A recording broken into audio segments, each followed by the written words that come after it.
Audacity goes in three, two, one. Hi, guys, and welcome back to another episode of the Barbell Lifestyle Podcast. I'm your host, Christina Lynn, and I'm here with my co-host, Marissa Roy. And in today's episode, we're going to be chatting about what we would do if you were our client. Oh yeah. So this will probably be, I don't know, 3 parts, 4 parts. We'll see. But really the idea behind this was like just giving you like a more behind the scenes about like, okay, how do we as coaches think about things? And if this could be useful to any of you to kind of like coach yourself through this journey, or like maybe you're working with a coach right now. I know a lot of our clients listen to our podcast, but you probably won't work with us forever, right? So like down the road, a couple years from now, you might feel like you need some sharpening on your skills. And this could be like such a good kind of come back to in your back pocket of like, oh, let me just like remember, like, how am I supposed to be thinking about this? And I feel like just getting the coach's lens and perspective on things will be so useful. So obviously there's a lot of it depends. So we're going to kind of just like kind of riff it and see like where this takes us. Like we don't have an outline or anything like that, but I mean, yeah, where would we start with coaching a client? So do you want to start? Yeah. So, I mean, I don't know how in depth, like, I don't know how this is going to go since we don't really have an outline. But essentially what we would do is we would want to receive information about you, your background, your history, and everything like that. So we send out a questionnaire, which I know that you guys do too. And so we feel like that's really, really relevant because we want your history with dieting, where you're at.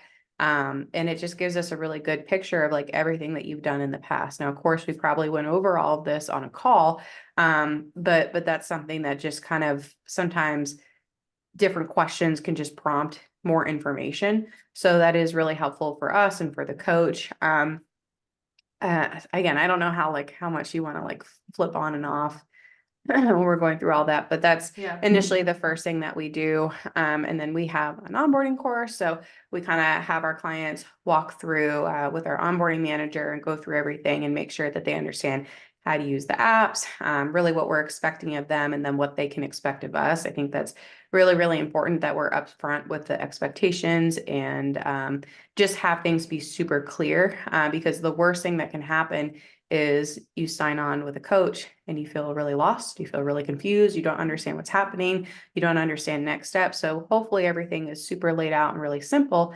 And then the next step is for that client to then meet with their coach and sitting down and have the same thing. What are the expectations? Like any other information? And it's really just a good time to build that relationship with your coach. I think that's incredibly important when it comes to a client being able to make a transformation is that coach client relationship. So it's just really fun to just be able to sit down and see who you're going to be talking to the next few months. And so that's really, I guess, like the initial starting point for our clients. Yeah, I think a little bit more than like what would a client go through working with us. I think I kind of was thinking more along the lines of like if I were on an onboarding call talking to a client right now, like if Christina, you were my client, like where would we start so that somebody has something to go off of? Because obviously, like someone might listen to that and be like, well, okay, well, what are my expectations? Like I'm not working with anyone, right? So, Yeah, um, but I do think that's valuable to think about. Like if yeah, you're gonna coach yourself, okay, well, what am I expecting of myself? If I'm gonna be coaching yeah. myself, what should I be doing? What are these standards? Like kind of like what is my plan? How am I going to be evaluating progress? Like what are the things that I'm going to be looking for? So I do think that that's valuable. But yeah, it's like, obviously they're not going through our onboarding course or anything. Yeah. But just Well, kind of then like that's what we do. start with then, so what are those expectations? I mean, for us, what we have laid out is like what you should expect when you're starting this journey is that honestly, a big part of like the first couple months, to be honest, is like just being an observer of yourself is um, so much more important than like trying to make progress right out the gate, right? So like I would say a big thing to do is like you said, check your expectations with yourself.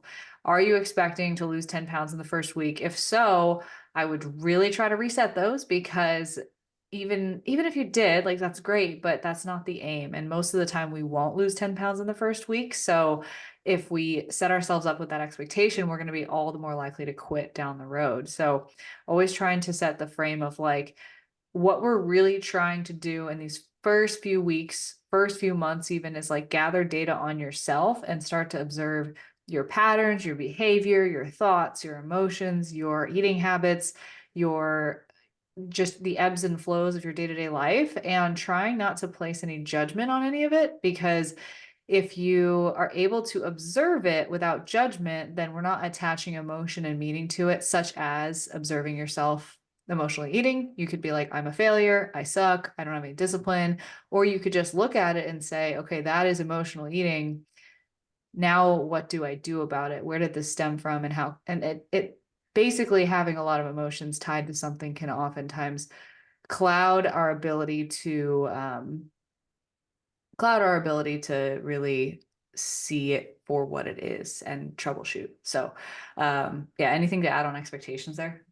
Yeah, so I think it's important too that like you don't just jump into a new plan, you find 75 hard or you find, I don't know, whatever it might be, that you sit down and really evaluate, okay, well, what have I done in the past? Kind of similar to what you were just saying. It's like, okay, I gravitate towards fad diets. I have to restart over on Monday. I'm someone who, regains the weight and, I feel like I'm just losing the 5, 10 pounds, or here's what I gravitate to, because I think that gives you a really good idea of, okay, all these things I've done in the past are not working. So I need to do something else. I think that's really, really important, because if you try to do the same thing over and over again, well, you're probably going to end back up in the same thing. Or if things were going really well, then analyze like, okay, why did I fall off? Like, what happened? Was it because I felt like what I was doing wasn't sustainable and I couldn't continue doing that the rest of my life? Was it, I was going to the gym 7 days a week for 3, 4 hours a day, and I just can't do that anymore. Like, kind of try to see if you can pinpoint what went wrong and try to combat that this time. So I think that that's Yeah. really important. And then also just knowing your tendencies. Like if Mhm. recognize, oh man, I start to self-sabotage when this happens, or I freak out when the scale goes up and I can't continue to increase my food intake, whatever that may be. That will really help. So again, for this time when you're going through your self-coach journey, that you kind of have an idea of like, okay, this might be, maybe at the 2 week mark, I start to tap out, or whatever that may be. You just kind of have like Yeah. a leg up on yourself. Yeah, essentially. Like it takes a lot of self-awareness to be able to do this on your own, which is why most people don't, to be honest. But yeah, I think that's really important. And so maybe you're like, okay, where do I get all this data? I was actually just explaining this to somebody recently about they were asking, it was a nutrition coach, and they were asking like, how do I set up the best nutrition protocol? Like, what do you do with your clients? And I was like, honestly, I don't have like a big arduous process to like giving someone their protocol. Like I just sit down on a call with them and listen, because most of the time if you start to observe your patterns, you're going to notice gaps and holes immediately. So one way that you can start to develop this awareness with yourself is have some sort of logging method.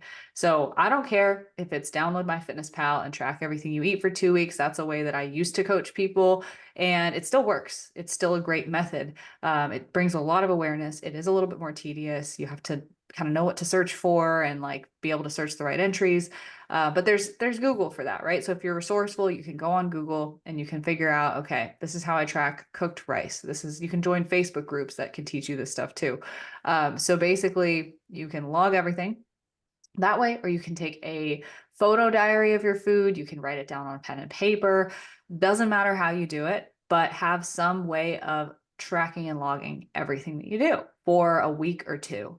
And basically, what we do typically with our clients, and I'll say if they fit the archetype of really struggling with just the foundational habits and needing to build that up and wanting to learn nutrition from a new lens rather than just jumping into something, we'll typically start with a food diary and then managing or just listening to what our hunger levels are and identifying and labeling them. The first week, we're not trying to change anything, just observing everything we're eating and figuring out, am I eating when I'm hungry? Am I eating for other reasons? Am I showing up at the pantry or the fridge just because I'm bored or because it's a certain time of day? Or am I honoring my body's signals? And so that's a great place to start, because a lot of times in this day and age, like hustle culture is real. Like we're all just so busy that we often are either eating at designated meal times just because that's what we've been taught, like breakfast, lunch, dinner, or we're skipping meals and then showing up at the pantry later when we're starving, or we are bored out of our minds and we're just, maybe we work from home and we're just pacing around the house and we show up in front of the fridge or pantry because we're bored.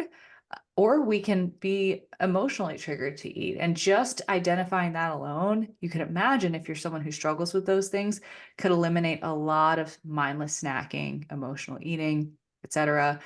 Same thing with logging. It's like once you see it go into the app, you're like, I don't really want to see that. So I don't really want to eat that.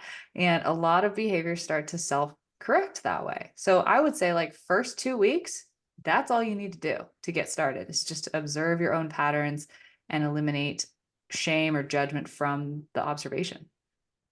Yeah, that's a really, really big part of that, because sometimes, and this is what we tell our clients, the same thing, we have the, hey, let's just kind of see what you're eating right now, because, and the reason we do that is because you can't, I mean, you could, you could have a protocol that you dive on into, but it doesn't really make sense if we don't know where you're at. Because let's say, because I mean, you've seen it, we have some clients that come to us, they're eating 800-900 calories a day. And we have some clients who are eating like 3,000 or 4,000 calories a day. And those are two drastically different protocols that we start a client with. So the big thing is, when you're doing that, zero guilt or any sort of feelings towards how you're eating. And please don't try to change anything, thinking like, oh my gosh, like someone is going to hold me accountable for looking at these things. So it's just like, what are your patterns? Do you not eat very much throughout the day, and then you find yourself at 5 p.m. eating everything in sight? Are you someone who like does, or like, wow, I actually don't drink any water, like I'll drink a soda, or oh, I have 10 coffees, or like whatever it may be. Don't try to change anything. Just recognize, okay, this is where I'm at. This is my current state. And I can go from here. So that's really, really important. And so, like I just mentioned, if you are someone who is not eating very much, your first initial steps are probably going to be working on increasing your food intake. Now, I know that can be really scary if you're someone who's like, well, I want to lose weight. We have a ton of episodes on reverse dieting and the importance of that. So we're not going to, like, probably in this episode dive into the, like, all the nitty gritty aspects of it. But that's definitely something that we would want to start with. And I think it's important too, and I guess maybe I should have said something beforehand, but trying not to compare yourself to others, I think, is really important as you're going through your journey.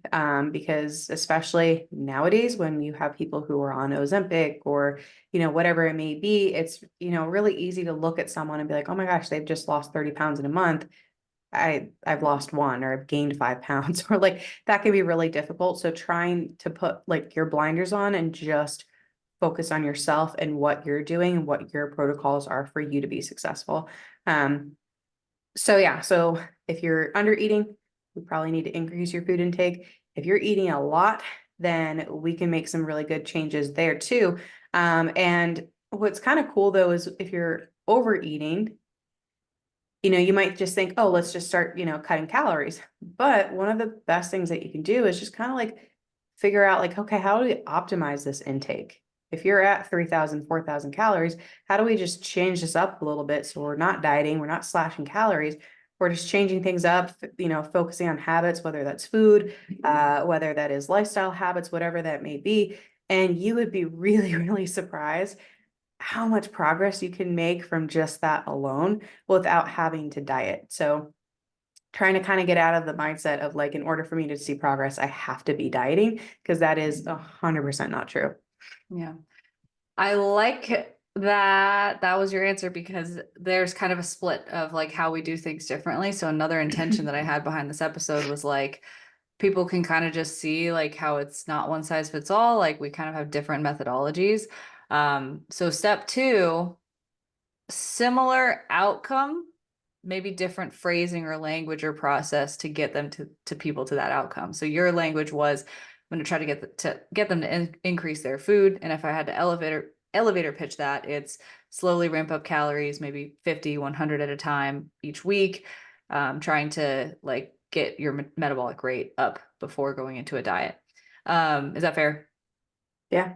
Okay. Um, Basically, if I were to have you observing your stuff for a couple weeks, your intake, sorry, your food and your behaviors for a couple weeks, what I would assume is that a couple of things are going to self-correct without you really trying. You just don't want to log certain things. It's going to happen. Like that's okay. But then you're going to see whatever low-hanging fruit is there. So I can't really, I mean, that's where it really does depend on like you and what gaps we're seeing. But things I would typically look for that are really, really common are just not having enough protein in general, not eating really any fruits or vegetables, having a lot of processed foods versus single ingredient, whole nutrient dense foods.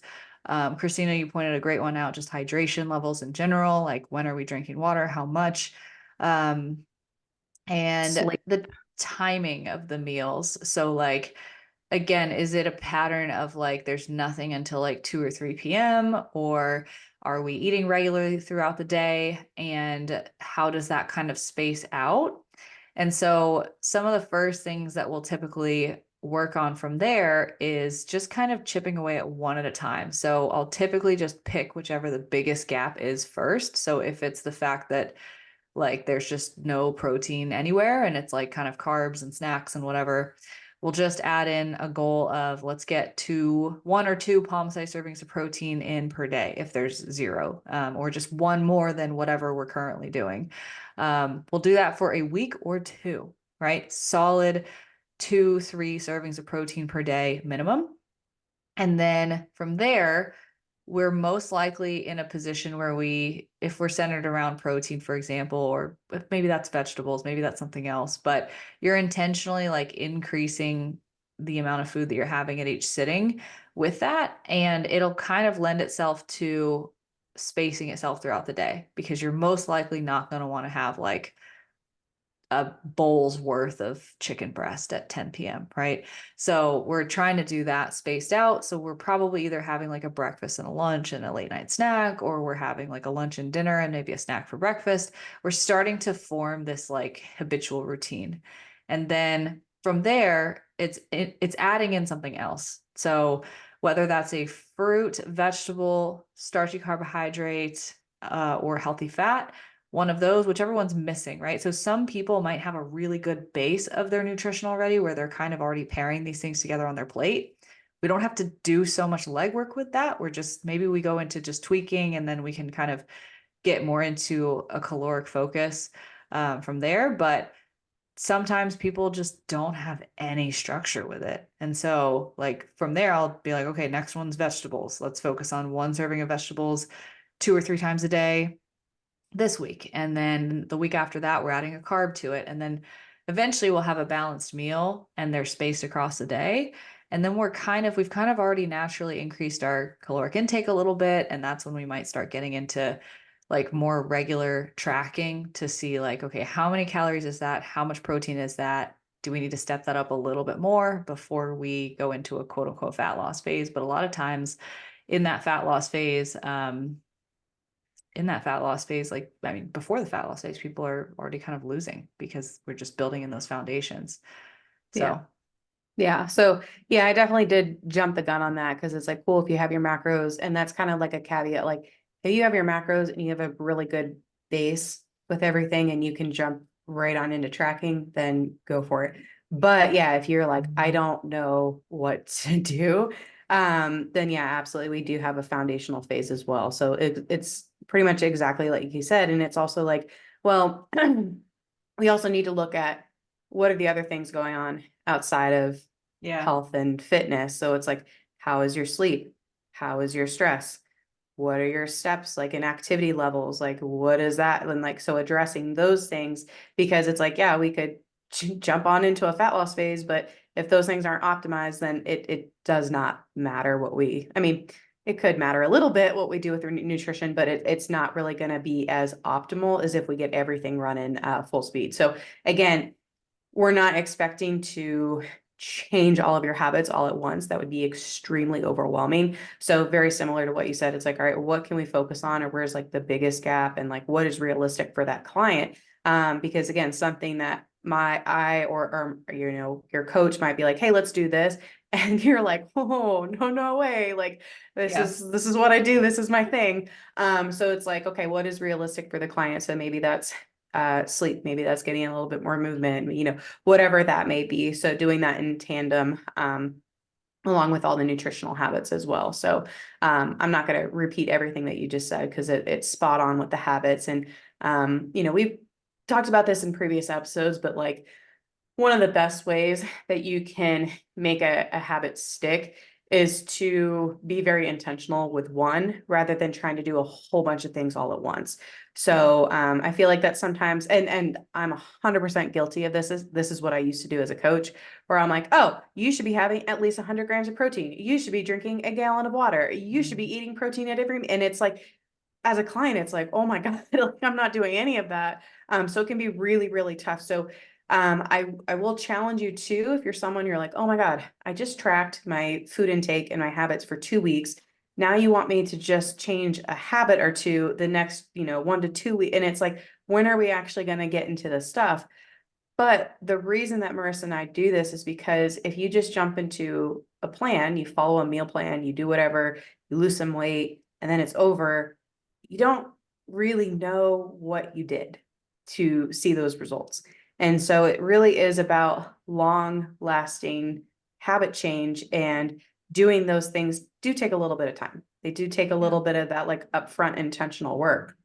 Well, I would argue that, you said like, when do we get into the stuff? Like, I would argue that this is the stuff. You just have never Uh-huh. like looked at it that way before, right? So, like, and I would also say, there's layering that can happen, and that's where you got to really, really try to learn yourself and know yourself and your realist. And like, there's just a level of like looking at yourself in the mirror and being like, this is all I can handle right now, or like, no, there's more here. And I think you just have to have a really good gut check with yourself of like, can I do a little bit more? Or is this the limit? And I think you can look at like what we call allostatic load to really assess like, what is the total demand stress that's on you in your life right now. And that's going to include nutrition and training and the things you're thinking about with that, but also do you have kids? Do you have kids that are constantly screaming in your ear? Do you have pets to take care of? Do you have a full-time job, or do you work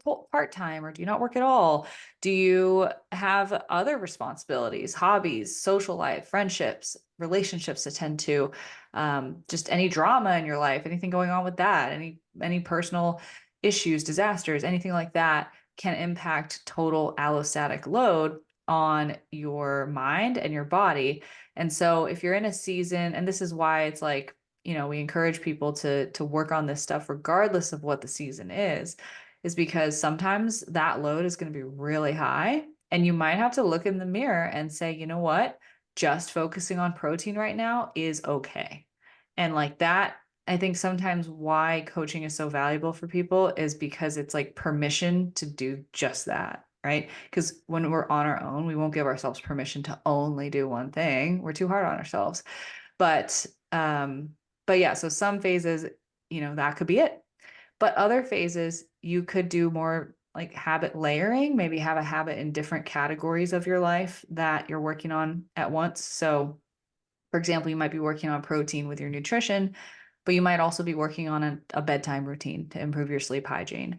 Or you might also be working on increasing your step count. And it is okay to do multiple things at once. But I think something to be mindful of is that they're all in maybe different areas, so that you can kind of like actually feel the effect of one versus the other. Because if I were to say, I want you to go from eating just McDonald's to eating this amazing balanced nutrition plan, you don't know which part of the plan made you feel which way, right? You didn't know if it was the protein that had you feeling this with your digestion. You don't know if it was the vegetables that gave you the energy, or if it was the carbs. And so that's why we like to do one thing at a time, because then you can actually assign the value to it. Like I ate protein, I was fuller for longer. I ate vegetables, I had more energy. Like you can feel that difference because you're only changing one thing at a time. Yeah, yeah, I love that. So, again, so just kind of like reframing it, it's like Marissa, like you said, it's like this is we're in it.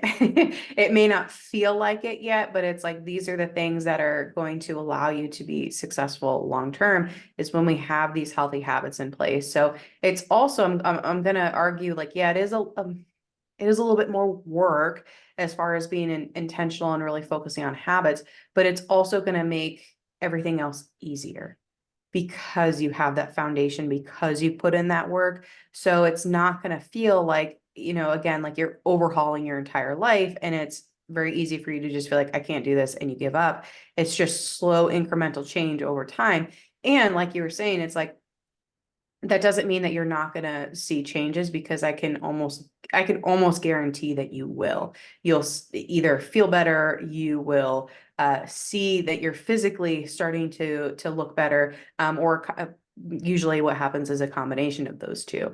You might start to see the scale go down, and that is really, really exciting because I feel like that does give you a lot of momentum to want to keep going when you're doing things that I say the quote unquote right way, because you're not rushing it and you are really focusing on that sustainable change over time. Um, so yeah, I mean we've got habits, and so we want to talk about like once we've kind of got that foundational phase, or is there anything else that you wanted to touch on? Mm, I would say, yeah, it's just being able to look at did your whole life kind of shift from being, I don't know a better way to say this, but like a chaotic mess to having structure, having organization in not just your nutrition. Your nutrition is honestly like a symptom of all of it, of like just how do you wake up and treat yourself each day? Like, do you wake up, give yourself some space and a second to breathe? Do you go through your day with intention? Are you able to have meal times? And here's the behavioral side of it, right? There's all these things that hold us back from, like, say, taking a lunch break or putting ourselves first to go get a quick workout in, or going out on a walk and getting outside.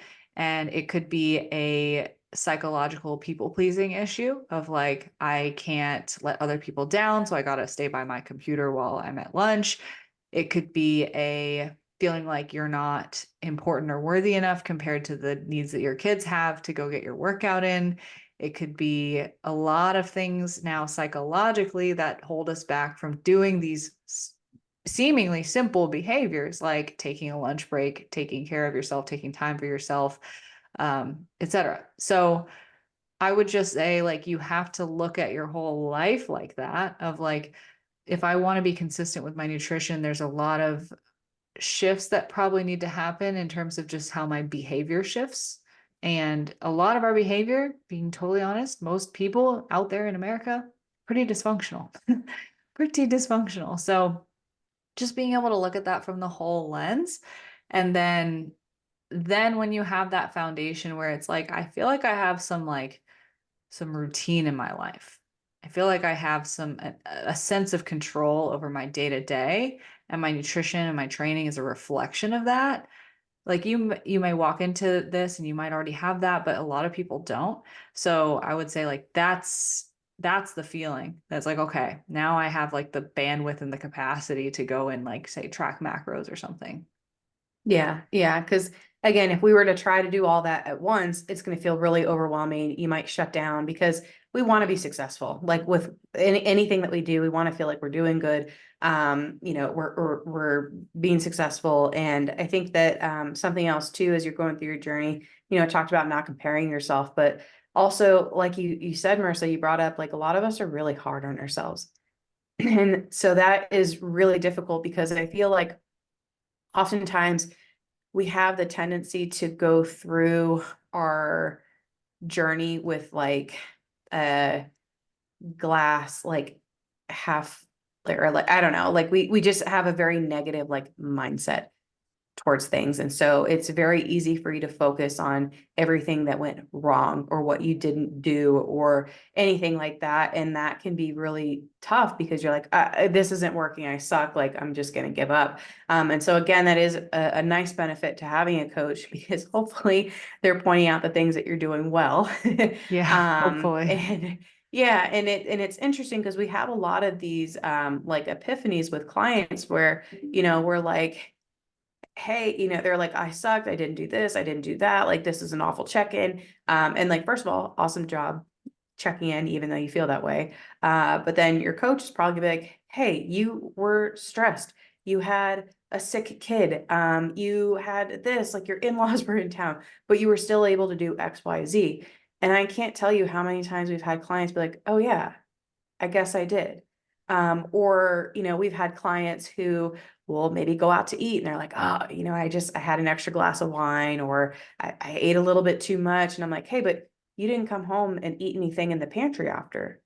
Oh, yeah. And so it's just small little things like that that can be really, really impactful and really encouraging to keep going. So try to go through your journey with those lenses as well as like focus on what you are doing well. And if you do make a mistake, what can you learn from it? It's not that you're a failure, but it's like, okay, how did I improve it all? Like, how can I take this lesson and move forward and continue on? Because I think that sometimes we have this like, black and white, like I'm checking the boxes, I'm doing the thing. And there's just really a lot more to it. So just try to have those lenses as you're going through things. Definitely. And I think it just speaks to having a growth mindset around it versus a fixed mindset, which is a great episode we have with Dr. Casey Joe Orvidas. So you should go check that one out. I don't remember what number it is, but maybe we could try to link it in the show notes. But yeah, no, I think that that's beautifully said. So I think it's just the starting out is honestly the hardest part because there's so much patience for yourself that you need to have in that. So yeah, so basically I would agree with all of that and just making sure that you are giving yourself a lot of grace and just making sure you're taking like little baby steps forward as you move through the first, say, I don't know, what we probably described as maybe the first anywhere from like 30 days to like first maybe even 30 to 90 days of someone's journey. Is that fair? Say that one more time. Would you say that what we just described is probably the first 30 to 90 days of someone's journey? Yeah, I think that's a good idea. Yeah, which is like, you're like, damn, 12 weeks, 90 days of like all that. Like you would think there are some people that I think can move through something like that in like 2 weeks, 3 weeks, but they probably already have a lot of like the behavioral and mental frameworks, just like maybe through nature and nurture, who knows? And we can't, obviously we can't get down on ourselves for the things that we don't have, we were never raised with or whatever. So like don't get caught in the comparison trap like Christina just mentioned. But yeah, if you are somebody who just like doesn't have that foundation, like I would give it a few months to let these basics sit in, and your body composition can change a lot from that. And so you're not making progress through all this. You absolutely will have more energy. You might even drop pant sizes. You might lose some body fat because these are all changes that move you in the right direction. It's just we're not so focused on numbers because we're focused on behavior. Yeah, absolutely. So yeah, I think what we can do is just end that there because it's like, Yeah. okay, this is like the first leg of your journey. We really talked about the foundational phase, and then we'll kind of get in a little bit, I guess, more into like the bread and butter of Yeah. what you can do. Protocols for the next one for anyone who's like just itching to hear about numbers, calories, all that. We'll Yeah. dive into all of it. Yeah, so hopefully this was helpful. And again, if you're someone who's like, well, actually, I'm not there, I'm not ready for the bread and butters, that's totally fine too. So again, just take this at your own pace, but hopefully you got some little golden nuggets out of this episode. And if you haven't already, make sure you subscribe to the podcast, and you can find both of us on Instagram. You can find me at Christy Lynn Fit and Marissa at Marissa Roy Fitness. Thank you guys so much for listening, and we hope to see you back next week.